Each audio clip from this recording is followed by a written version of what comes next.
চলো।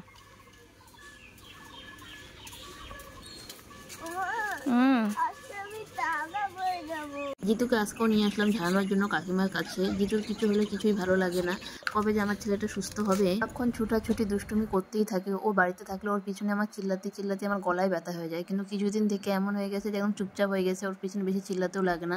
এর জন্য ভালোই লাগছে না। আমার মনে হচ্ছে কবে ভালো হয়ে যাবে আর কবে যে আমি ওর পিছনে চিল্লাবো। পাশের বাড়ি এক দিদি কাঁঠাল দিয়ে গেছে, তো তোমার দাদাভাই কাঁঠাল আর মুড়ি খাই নিল। তো কালকের কিছু পায়েস ছিল, তো ওটাই আমি জিতুকে দিলাম খাওয়ার জন্য, কারণ ও তো পায়েস খুব ভালোবাসে।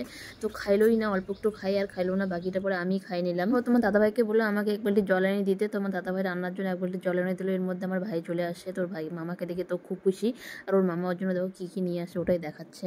কালকের দোকানে তোমার দাদাভাইকে একজন ভোলেনাথের প্রসাদ দিয়েছিল খাওয়ার জন্য, তো তোমার দাদাভাই খায় না, ওটা আবার বাড়িতে নিয়ে আসে আমাদের জন্য। তো এখন বের করে দিল, তো ওই প্রসাদটা এখন আমরা খাচ্ছিলাম। আর দেখো জিতুর জন্য এখন অরল পাতা রস করে ওকে এখন খাওয়াবো।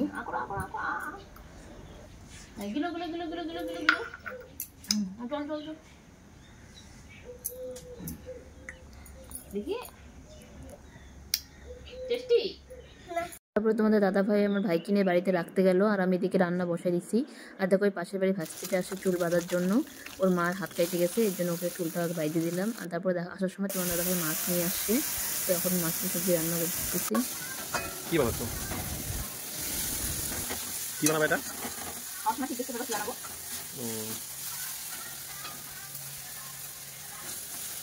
কিছু পান্তা ভাত ছিল, ভাবলাম পান্তা ভাতটা আমি খাবো, কোনো পান্তা ভাত আমার খেতে খুব ভালো লাগে। তোমার দাদাভাই বললো যে না তোমার খেতে লাগবে, তুমি গরম ভাত খাও, আমি পান্তা ভাতটা খাই।